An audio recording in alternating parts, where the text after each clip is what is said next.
Nuestro cuerpo está constituido por distintos niveles que conforman muchas capas, que funcionan en una interacción y en un intercambio permanente para poder lograr que funcione en equilibrio, en una homeostasis perfecta, todo el sistema físico, químico, anatómico de nuestro cuerpo. O sea que a nivel subatómico se va conformando el átomo, que se multiplica en grupos especializados de moléculas que forman glándulas y a su vez tejidos de células que se van distribuyendo tareas para conformar distintos órganos vitales y aparatos osteoarticulares, fibras, nervios, musculatura, tendones, con un torrente sanguíneo que va distribuyendo oxígeno y minerales y nutrientes a cada célula de nuestro cuerpo en una bioquímica ingeniería perfecta. Bien, entonces existe una tríada donde hay una psique, una mente abstracta que se desplaza por circuitos, podríamos decir circuitos cerebrales, formas de pensamientos que tienen una función de memoria y que producen una química específica emocional.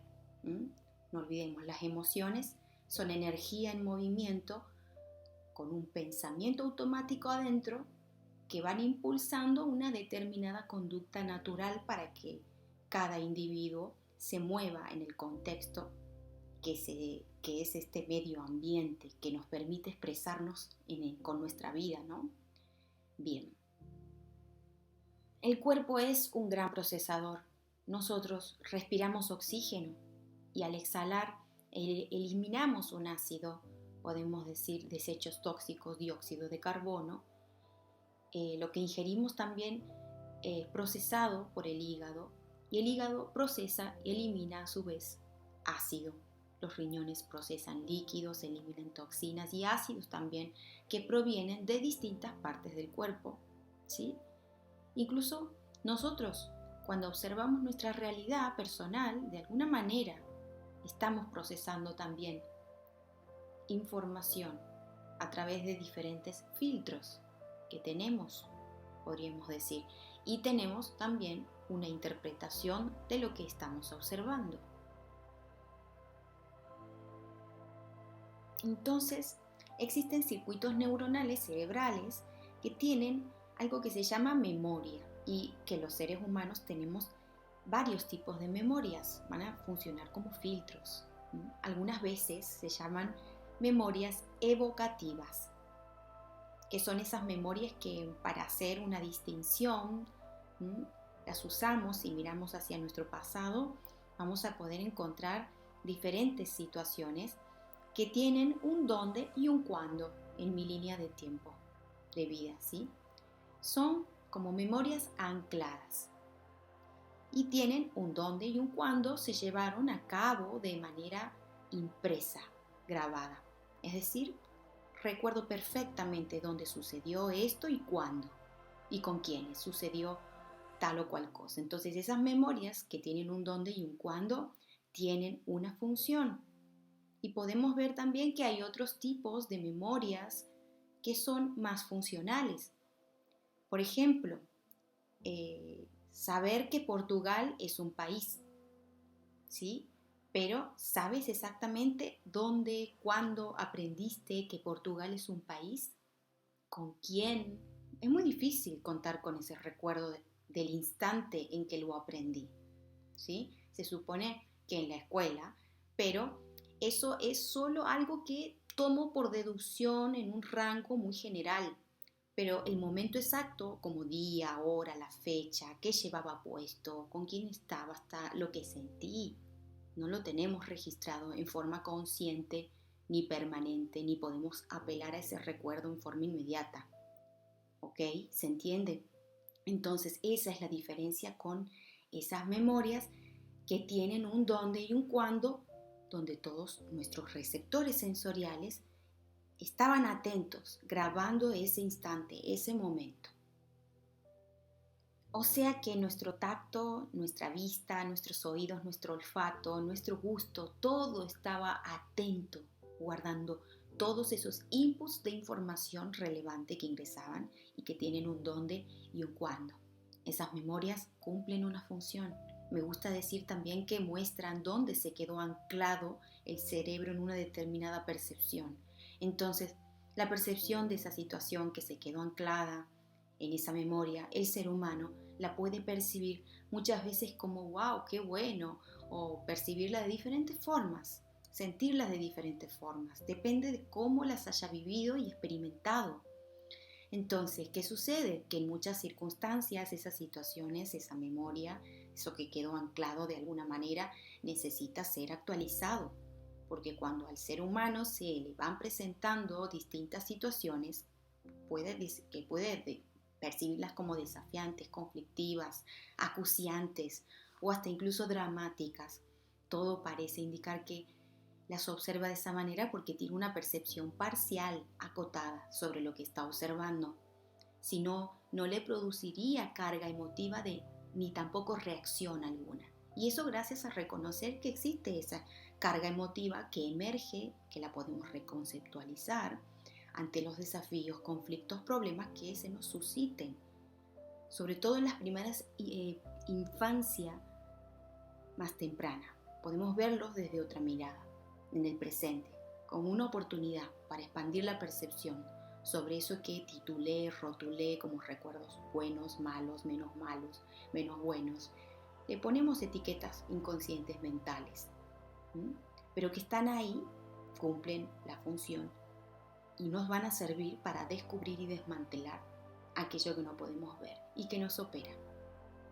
Bien, entonces a los recuerdos muchas veces los podemos percibir como una situación peligrosa, riesgosa, traumática o dolorosa, pero por detrás ese miedo que se presenta, un miedo siempre que suele estar sostenido por suposiciones nuestras. Esto es muy clave porque hablando de esta función del cuerpo humano podemos decir que el cuerpo es un cumplidor de tareas. El cuerpo humano completa tareas, cumple programas biológicos específicos, ¿sí? Tiene su propia mente, su propia lógica, tiene funciones fundamentales que cumplir, son tareas programadas que funcionan para cumplirse de principio a fin. Pero cuando el ser humano no conoce cómo gestionar esas memorias que están ancladas y ya obsoletas, empieza a tener señales a través del cuerpo. Señales sutiles al principio que nos ponen en alerta que algo no anda muy bien. Nos advierten que cosas que si no nos tomamos el tiempo de revisarlas, pueden desembocar en enfermedades de todo tipo. Entonces, estos recuerdos son más concretos porque los tenemos ahí guardados en la memoria celular, pero son mucho más útiles que revisar una parte física de nuestro cuerpo más visible y más palpable. Bien,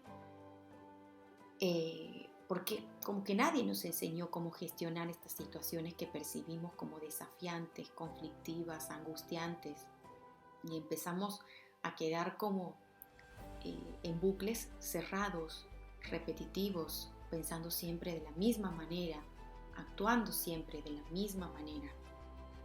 Y no hay nada más aburrido que estar pensando siempre de la misma manera acerca de algo ad eternum, ¿sí?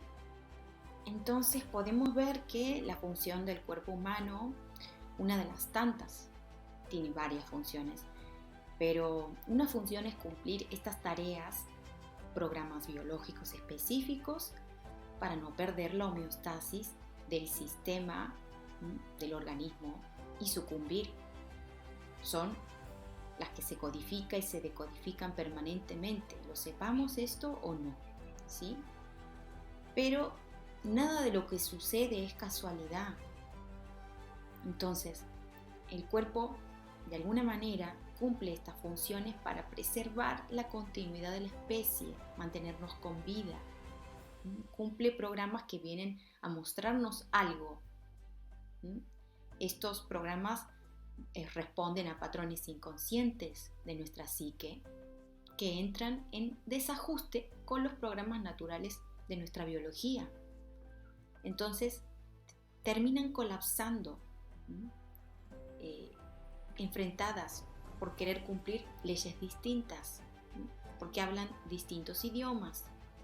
Entonces, que nosotros tengamos conceptos obsoletos sobre diversos temas, como la vida, sobre la salud, sobre el trabajo, sobre la familia, la economía, etc. Esas interpretaciones que tenemos de la realidad tienen fecha de caducidad, porque dejamos de actualizarnos al día de hoy, donde esos pensamientos ya no nos sirven para esta época.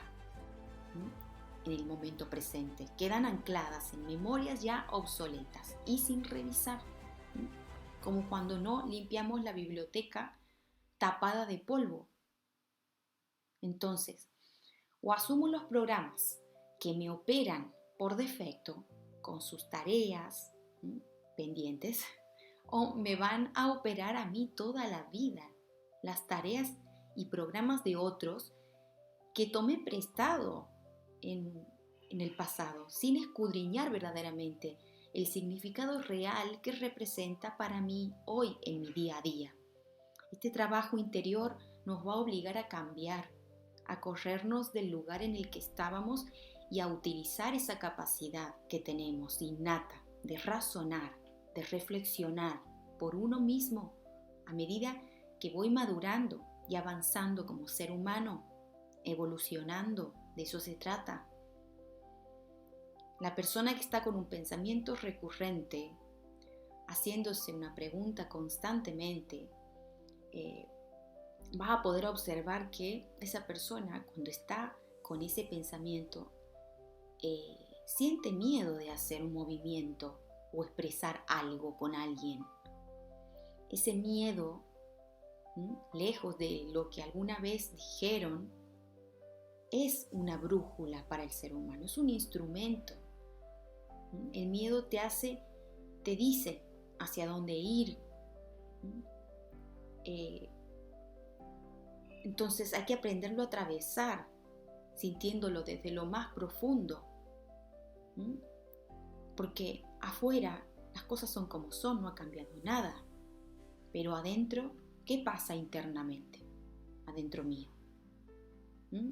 Y ahí ese es el cambio que te va a habilitar para que emerja algo distinto, una forma diferente de afrontarlo, a eso que te da miedo en el afuera.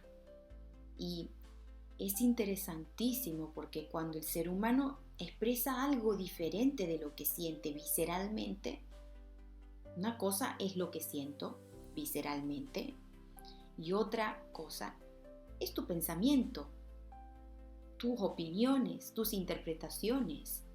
No se olviden que, como pienso, miento. Solemos usar mucho la mente para mentirnos, sabotearnos. Esos circuitos cerebrales que te sacan de la realidad de lo que está existiendo en el presente. Y entonces, ¿qué pasa? Automáticamente se refleja lo que yo imagino, lo que tengo en mi fantasía, en el instante presente. Una caravana de argumentos asociados para darle valor a ese pensamiento, a esa creencia de la que me aferro, en detrimento de la realidad objetiva que está aconteciendo ante nuestros ojos. Esa es la gran trampa mental que nos ponemos en un abrir y cerrar de ojos al no tener ni idea cómo funcionaba todo esto en cada ser humano. Entonces, la forma de distinguirlo es esa. Por supuesto, esto es como una gimnasia mental, es como un ejercicio, también en colaboración con nuestro cuerpo y nuestras emociones vamos a poder aprender a entrenarlo, a reconocerlo, a dominarlo cada vez y cada día más y mejor.